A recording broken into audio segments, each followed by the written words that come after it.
Welcome everybody to today's webinar. We're going to be discussing how to raise £1 million plus through crowdfunding. We are the Purposeful Project and I am your host, Simon Squibb.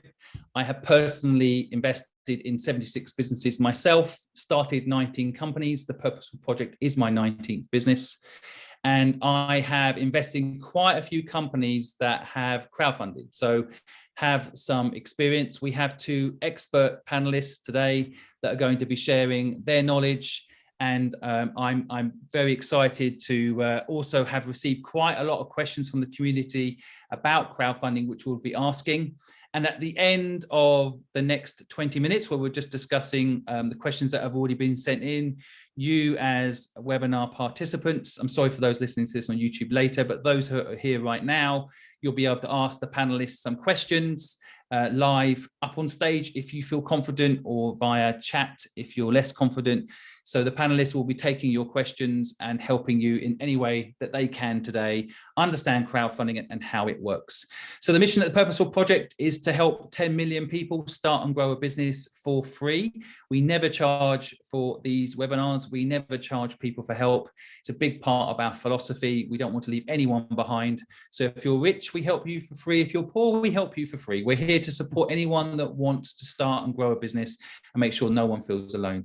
And with my introduction done, I would like, maybe Daniel, would you mind just introducing yourself to everybody listening here on the webinar and on TikTok, and share a little bit about your background? Sure. Hello, everyone. I'm Daniel. So I've been in the food and beverage industry for pretty much my whole career, starting off as a chef and even starting food businesses, the latest being the C Group, where we sold a range of salmon products, including smoked salmon to the likes of Aldi and Ocado. I'm now here at Cedars, helping exciting brands of the future raise money through crowdfunding. And I have a particular love and focus on food and beverage, but I also love helping businesses from other sectors as well. Yeah. I think a lot of our audience will relate to the love of food, so fair enough. Rob, would you mind introducing yourself to everybody listening? Of course. I co-founded a company called Portfolio. It's a mobile app that makes it easy and fun for anyone to become an investor in property, removing the many traditional barriers to doing that. We've had the product out in the market for getting on for 6 months, but we've actually been running a version of our business for 9 years. It all started with a podcast that we started presenting on a Thursday every week 9 years ago. We haven't missed a Thursday since. We've been going for 9 years now, still going strong, and that sort of built we've sort of had various services that we offered to that community before hitting on what it is that we're doing now, which, like I said, is the app. And we raised for that on Cedars just a couple of weeks ago, so it's all still fresh. And the big headline is that you raised £1.5 million on Cedars. Is that right? Yep, we did in 3 days. Amazing. And so, well, Rob, we've got a lot of questions for you. And so I'm going to come to you in a moment. I really want to understand how that was all achieved.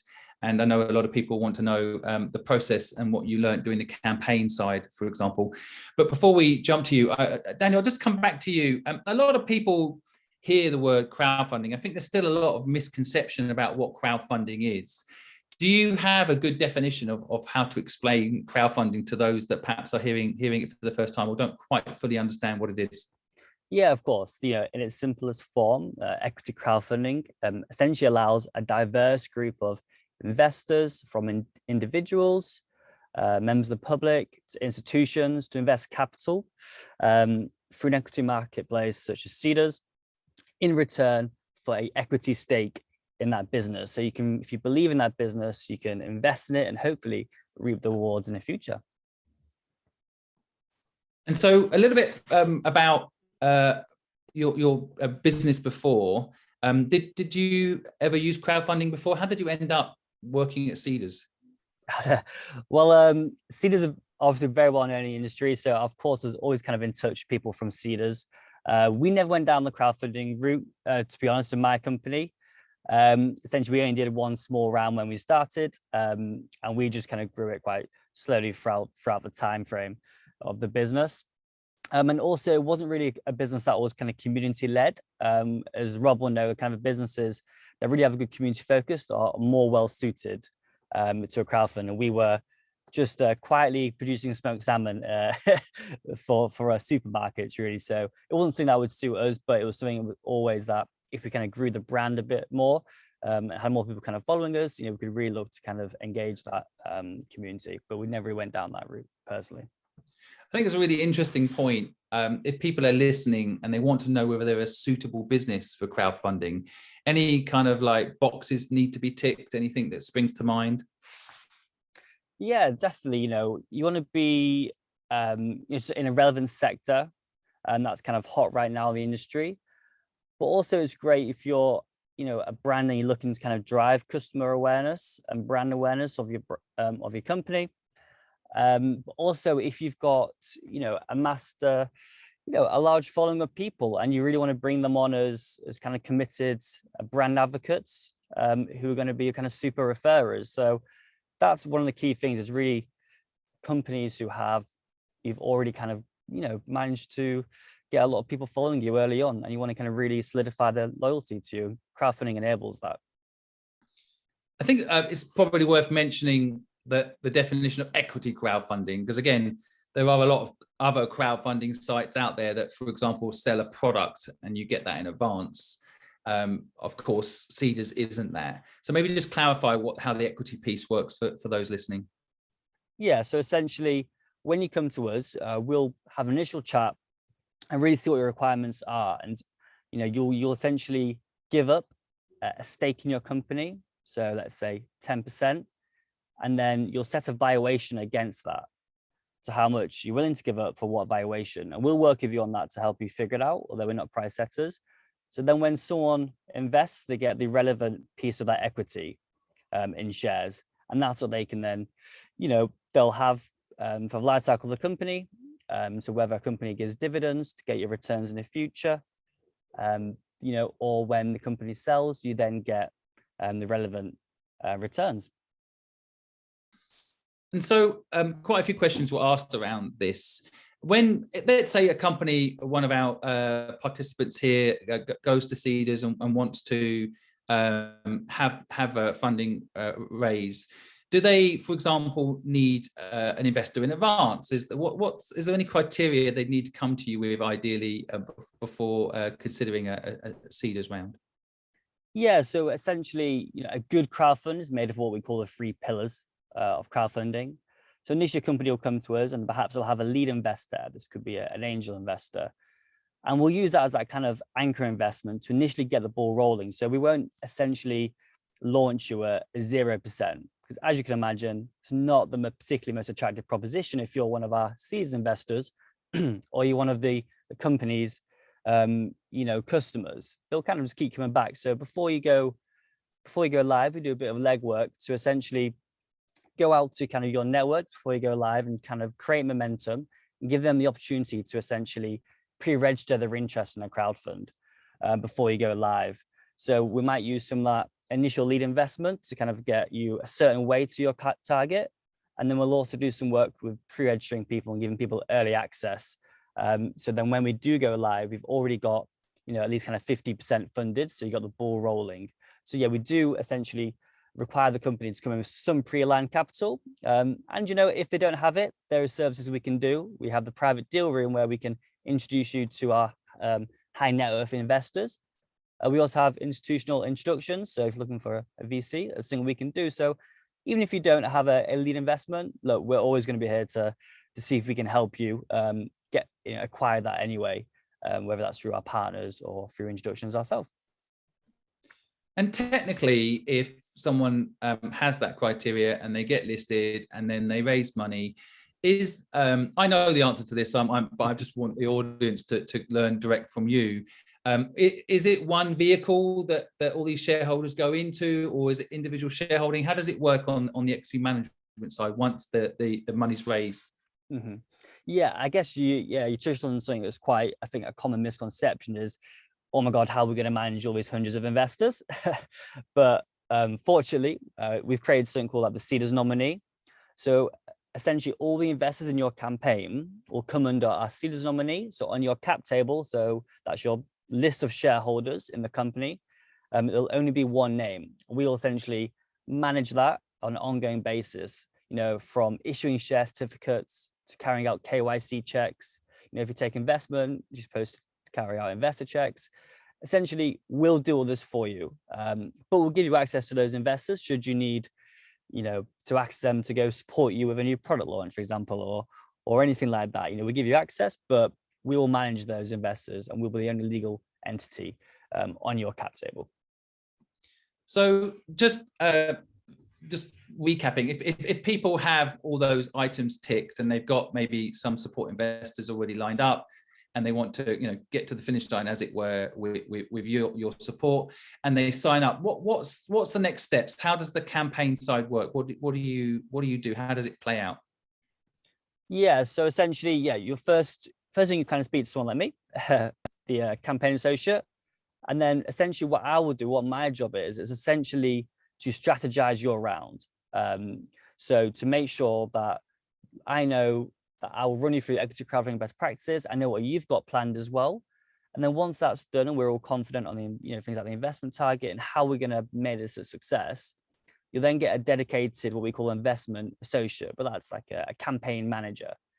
And then over the 4 weeks it takes to get you live, they'll first do your due diligence checks, but also get your pre-registration landing page out there where you can start sharing with your networks to start drumming up some momentum and interest. But then a week before you go live in a private live, and that investment associate will help you convert that interest into investment. And then throughout the 30 days of going live, you still got that same dedicated investment associate who will make sure we're all aligned with kind of what marketing we're doing to push this out. And there'll be your kind of port of call to make sure over those 30 days, everything's essentially going to plan. But yeah, that's the process. Makes sense. A great insight there, Daniel. Thanks. Don't forget, everybody, if you've got any questions, you can go into the Q&A section and ask them. In addition, if you want to put your hand up, in a little while, I will let people come up and ask questions, again, if you're brave, on stage of the panelists. So if you do have any questions that aren't answered in the questions we're asking now, feel free to throw them into the Q&A. So Rob, coming to you, a happy Seedrs customer by the sounds of it, all cashed up and ready to go on the tube, I think you were saying earlier. So I think maybe we could start off by just sharing a little bit about why you chose crowdfunding to raise money for your business.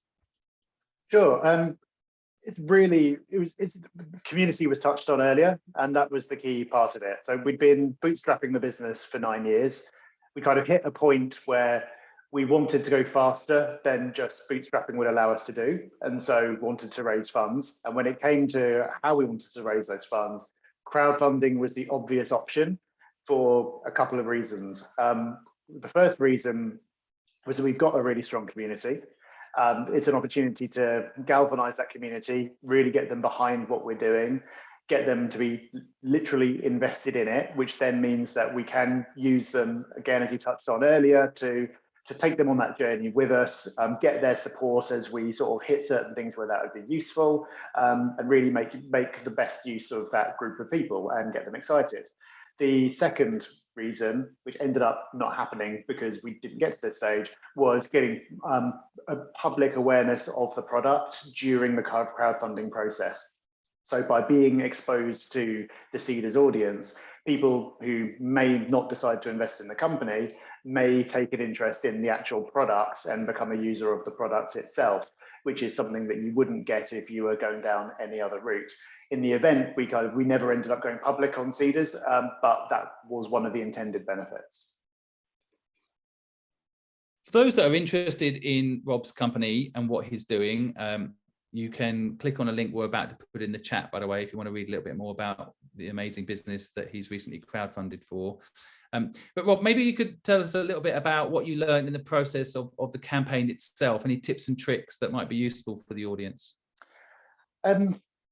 So I'll give a bit of context first, because it was a weird campaign. Like, it didn't really work as it should have done. So first of all, we didn't have a lead investor, which is something that was described earlier. We brought in We were starting from zero, and it was very scary the night before we went live, sort of seeing the 0% on the bar.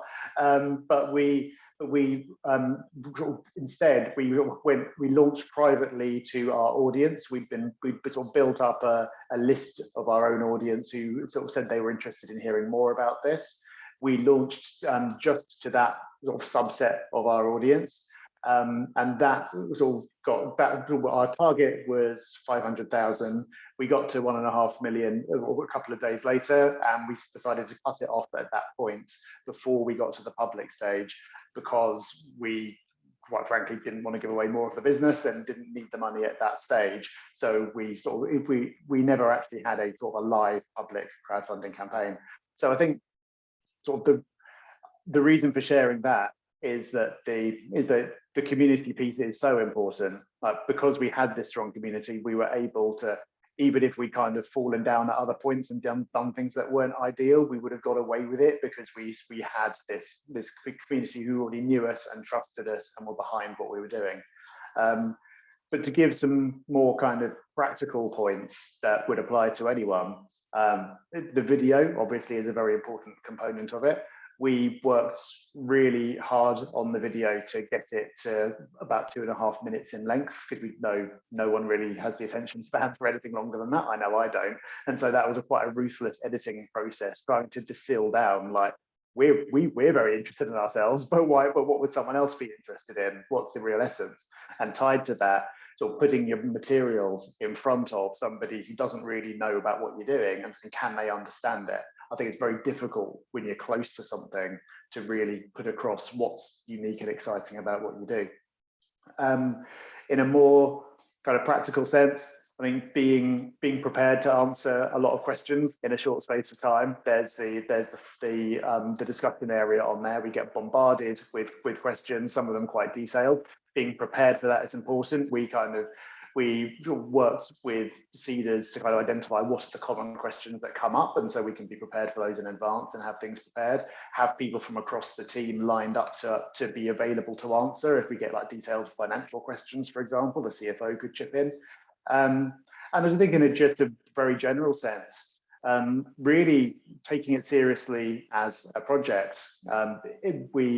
We got people involved from all across the company, sort of bringing their own angle to it. Obviously, there's a big kind of financial and legal component to it, but marketing as well, and just being really running it as a project and taking it seriously, because I think it's certainly not an easy way. It's not the low effort way of crowdfunding or raising funds. It's very different from any other way of making funds, and it has some unique advantages. But it's not the easy option. You do have to take it seriously.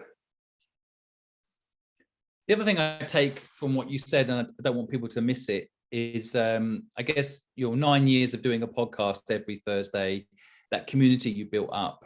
I think that's a lot of groundwork done there, but community basically. So I guess it's quite a fresh way of looking at crowdfunding, because I've heard before, of course, you need to find yourself an anchor investor before, and that's quite common practice. I think it's quite unusual, and credit to you that you've actually cultivated a community that will get behind you when the time is right. So I think that's a real lesson there in that. Yeah, it's a complete, we cheated basically, but we gave ourselves a 9-year head start. 9 years worth of work. I don't think cheats quite. You grafted and delivered value to a community for a long period of time. Yeah, I suppose so. But I think we probably should have not got an anchor investor in the sense of like a formal angel investor or something, but I think we could have made our lives easier and avoided the stress of starting on zero by getting some of our, because of what we do, because it's property, you get sort of lots of sort of high net worths involved in that space anyway. I think we could have lined a few of those up as a kind of a proper anchor investor and done it a bit more formally, but we did it as a pure crowd fund, and it works. Like the average investment per person was about £2,500, and so it's quite nice in that sense. It's like it's a lot of people putting in a relatively small amount in the scheme of things. I've got FOMO, by the way. I feel I missed this personally, but yeah, it's a really interesting way to do it. Just any tips on building a community while we're on the subject before we move on to another question I've got for you? yeah, do it for ages. Maybe I think it is hard to shortcut, but I think we've having some kind of a medium where you can have a personal connection with people is really important. Like I think podcasting is quite nice because like radio, it's sort of quite intimate. People like we put ourselves out there as people. People can decide if they like us or not. The people who don't just bounce off, and we don't have to know about it. So that's nice. And the people who do like us kind of stick around and get involved, and we sort of build that trust up over time. And it doesn't have to be podcasting. It could be TikTok. It could be anything. But I think the point is, it's easier to do when your brand has some kind of personality attached to it.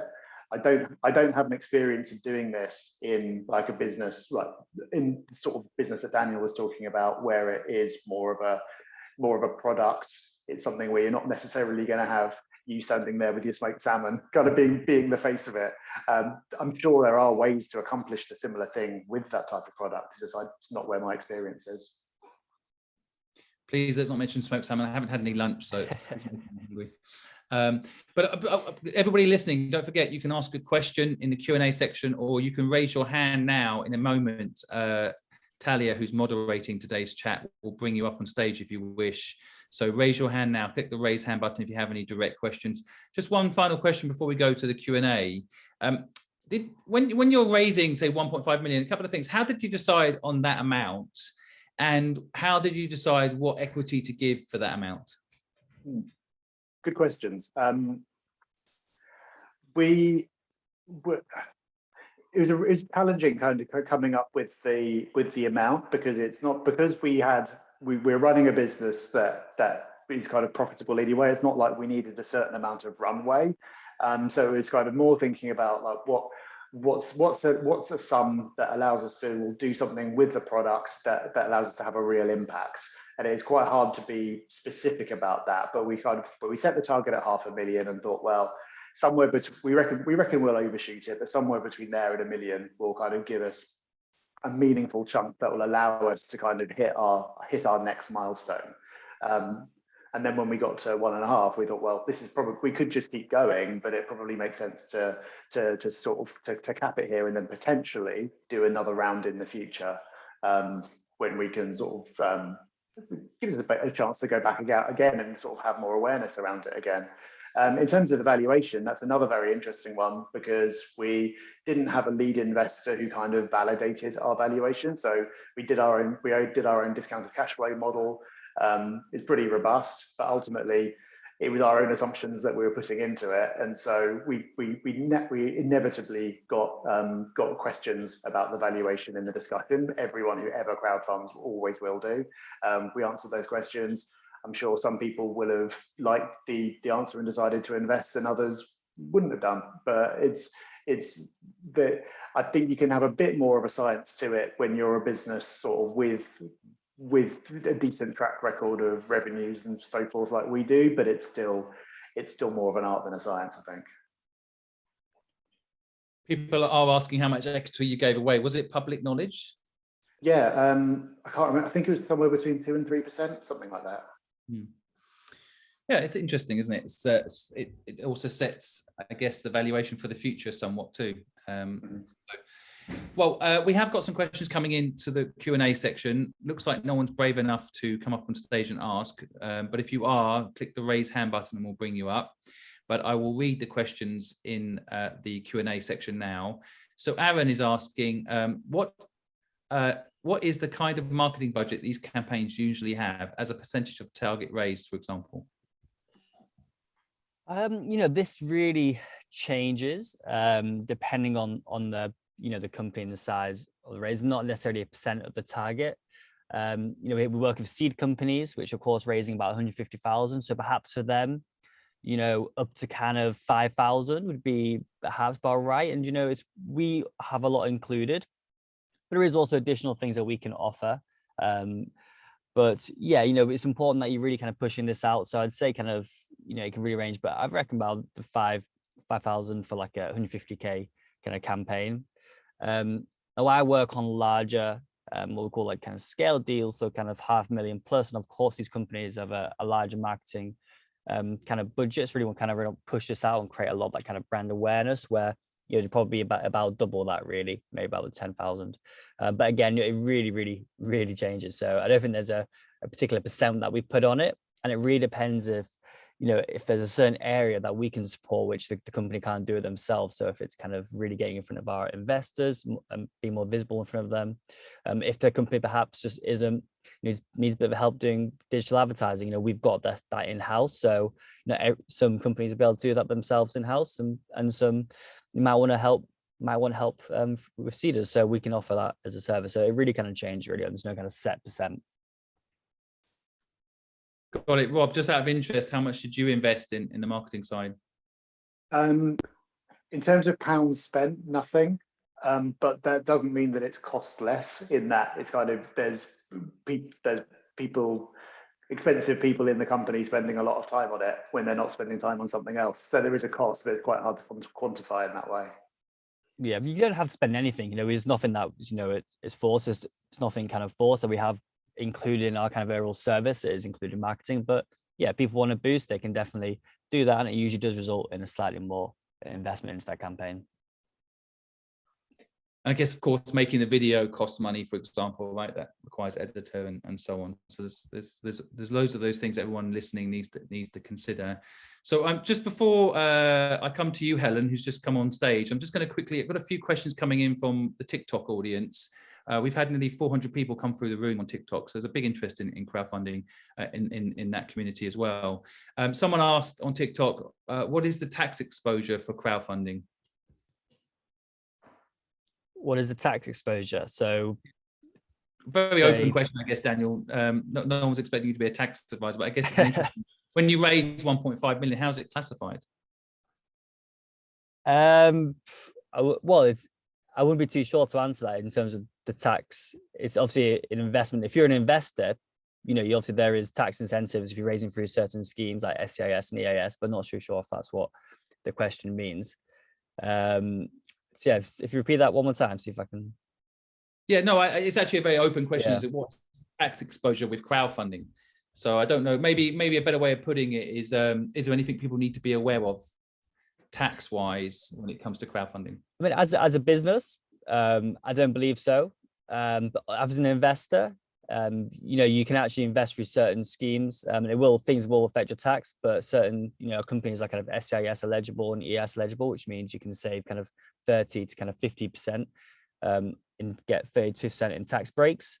So there's a lot of implementations as an investor. From the business side, no, as far as I know. And so crowdfunding, I've invested in a lot of businesses that have SEIS and EIS, but under crowdfunding system, do these investments qualify or not? Yeah, definitely. So what we always say is, if you're a business, and I've done this myself, raising for my company, was, you know, to get advance assurance before you kind of essentially raise, and that essentially means that investors investing know that they will get these tax breaks. So if you apply on the government website, you can get that advance assurance, and you can even use seeders as they put us down as one of the investors, and that will help you get advance assurance. So the investors know that they'll get the tax breaks. Good to know. Rob, any thoughts on that? Or is it all tax-free money you've just put in the bank? From the company point of view, no, it's just an injection of equity, so there's no tax consequences. Yeah. Okay, good. Right. Okay. So Helen, welcome to the stage. And would you like to unmic and ask your question of the panel? Hi everyone, thank you. It's loads of information there, thank you. I was just wondering, I'm really new to this part of the business investment thing. So what's the difference between, I've got a question about tax as well, but I just need to think about what it is, how to say it. But what's the difference between an anchor and an angel investor? Yeah, essentially nothing. So essentially, when we say an anchor investor, basically we just mean someone who's essentially already confirmed that they're going to invest in your campaign. So that can be an angel, that can be an individual, or it can be an institution, but it's essentially a confirmed kind of pre-aligned capital that we know is going to be going into into the company. So we'll use that to essentially get the ball rolling and essentially show it on the campaign progress bar. So if you're raising 100,000 and you've got 50,000 in anchor investment, so that could be from an angel investor or institution, we can show that essentially. So it's just kind of a confirmed investment. Okay, I think someone's posted it as well in the chat. And because I might be selling to different countries, does that make a difference with investors and the tax? No, yes. So the investors will be liable for their own tax in their own countries, but we can take investment from most kind of European countries. In fact, we have like a supported list online as well. But yeah, in terms of Europe, it shouldn't be a problem taking investment from people in different countries. Yeah. Okay. Cool. Okay, Helen, hopefully that was useful. What is your business? What is you looking to do? Well, vintage fashion brand. So I'm painting the jackets, but I'm just working out how to mass produce it in a factory. So, and doing it made to order, because I spoke to a few showrooms, and when they're selling wholesale, like some wholesalers will put down 1,000 units and they'll want it in a few weeks. So I'm just trying to work out all the timings at the moment. Welcome to entrepreneur world. Not easy. Sounds exciting though, Helen. And when you're ready to crowdfund, then you know who to talk to now. Yeah, thanks so much. I'm really excited. It feels like it's all coming together now, slowly. Good for you. Pleasure to meet you. And you, thank you. Thank you. Bye, Helen. Dr. Zorba, would you like to unmic and ask the question of the panel? Sure. Hi, everyone. Yeah, first of all, this has been really useful, so thank you. I kind of have two questions. One, the first one is, what is the best way of getting a lead investor? Is it just cold outreach on LinkedIn or through emails? And the second question is, if we're bringing on sort of foreign investment, for example, if you have colleagues across the world that are looking to invest in your startup, is it better to do that sort of privately and bring those funds onto the platform, or can they do it on the platform directly if they're, for example, in America? Thanks. Yeah, so to start the first one. So yeah, just remind me the first question there. What is the best way of getting a lead investor on board, the communication channels and how to find them basically? Yeah, so there's a lot. So what the first way I'll start is, there's a lot of kind of angel investment groups. So I can definitely share, we've got kind of our 22 kind of top angel investors, which we can share a link to.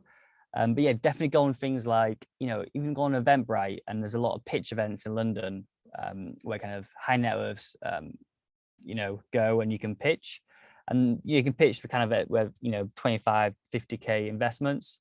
So that can be where a good starting point is. Another area, and the thing that I use personally is, okay, so my company was in the salmon industry. So I looked at the most kind of successful people in that industry, the most successful, salmon entrepreneurs. And then, that's how I found my investor, basically, because he was the top of his game, and I knew it'd be something of interest. So really look at in your sector who is, well-known and successful. And that can be a really good way, because those people are going to understand the problem you're solving. So that would be another one that worked really well for me. And yeah, general angel groups, LinkedIn is great, and LinkedIn can be a really good way to, shortlist people, because you can, put it into sector, etc., and filter it out really well. But, definitely send off a LinkedIn message, but try and be a little bit more, creative to how you're going to get in touch. So really look at how maybe your business is going to help this potential investor. So I'd say the number one thing really would be look at who's successful in your kind of industry, and go from there. And so the second question was investors from overseas. So again, yeah, we have a supported list which we can share of investors, but you can either take that investment directly, and we can actually reflect it onto your campaign, and that's not a problem. But if you're doing that to quite a few people, the issue is you might have a lot of names on your shareholder table, your cap table, which is going to be a problem if you want to raise funds further down the line, because generally investors don't like a messy cap table. So what I would advise is, as long as these people are on the supported country list, is actually them investing through the Seeders platform, purely because we can then manage it for you and you don't have loads of names on your cap table. But if it's one or two and they're your lead investor and they're investing a lot of money, they might just want to be on your cap table. It really depends on the amount they're investing. But yeah, that's essentially it. Hopefully Great. that was useful to you. Yeah, no, really useful. Thanks so much, guys. No problem. What's your business desk out of interest? So my background's healthcare, and the business is called Well Squared, and it's chewable vitamins for busy people, because no one likes tablets. You've worked on that. That's a good pitch. Makes total sense. Mm-hmm. All right. Well, thank you very much. Nice to see you here. Thanks for asking a question. Appreciate you. So just jumping back to the questions in the Q&A, just to finish off. Another one from the TikTok folks, which is always nice to see so many people on TikTok interested. And the question is, let me just get this in front of me, because it's jumped off my screen as I'm about to ask it. How many companies as generally actually get funded through crowdfunding? Is there a high failure rate? No, we've actually got the highest success rate in the industry. So we have I believe it's about 90%, if not more. Our job is really to make sure that when we put you live, that you're going to succeed. And to be honest, those failed campaigns, usually because something quite major happens, like a lead investor drops out for some reason and we don't have enough time to raise it. We've raised over $1 billion now for companies. So we've really nailed the kind of strategy and to ensure that you're a success, and we won't put you on that platform if we don't think you're going to be a success. We know what our investors want, and we know, and I can advise you what you need to do on your side to ensure that you're as successful as possible. Great. I think we set you up to say how brilliant you are there, which is true. I concur. How long does a campaign, Andrea is asking, how long does a campaign typically take from the date you begin to work with the campaign manager to the live date? So I think for me, kind of your first initial contact with someone from Seeders, so someone like me, to get you funded, 2.5 months at the quickest, up to 3 months. It takes kind of 4 weeks to get you live. You're live for kind of 30 days. And then kind of within 2 weeks, because we hold the money in an escrow account, we can actually just release that, reasonably quickly. So it sounds relatively long, but from my experience raising funds, it's never a quick process. Crowdfunding is actually probably one of the quicker processes in terms of raising money.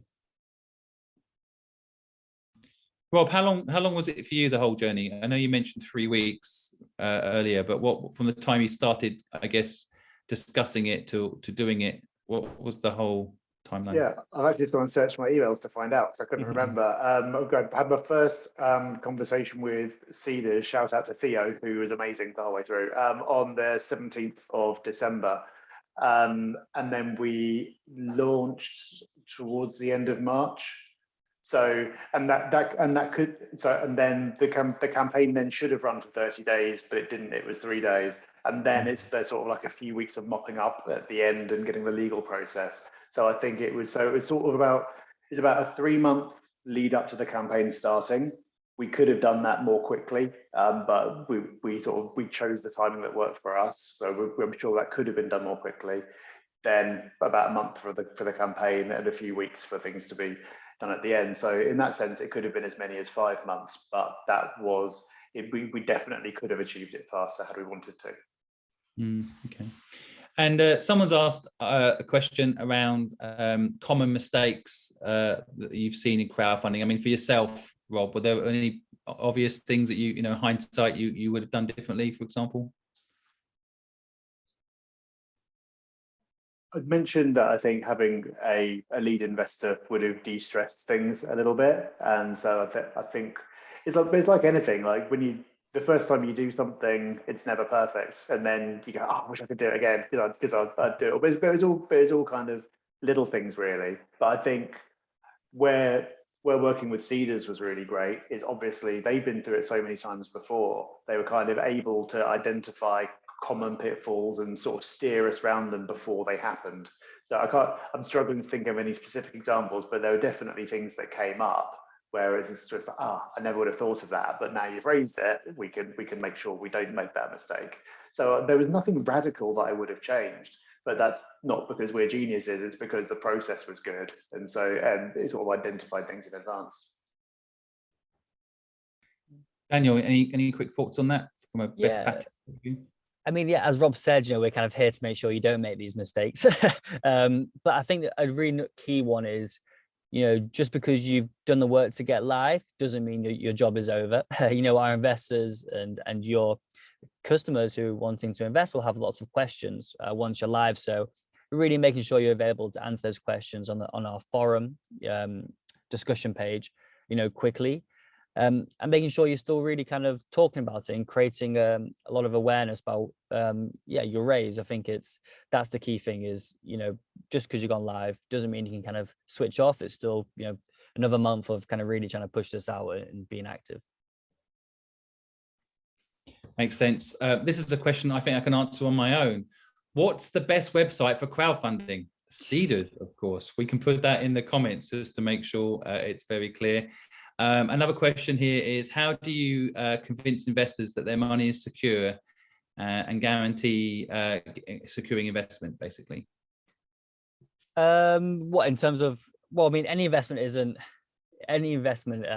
risky. It's important we say that as well.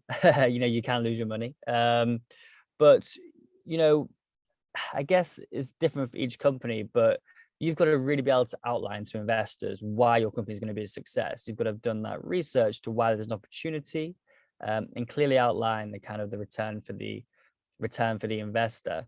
But with startups, they're not always successful. So you've just got to really excite that investor, and especially in early stages, it's actually all about telling your story and to kind of really appealing to that kind of investor's kind of heart and mind to why you're going to be successful. And it's for them to judge, whether that you're kind of worth the risk and whether they believe in you.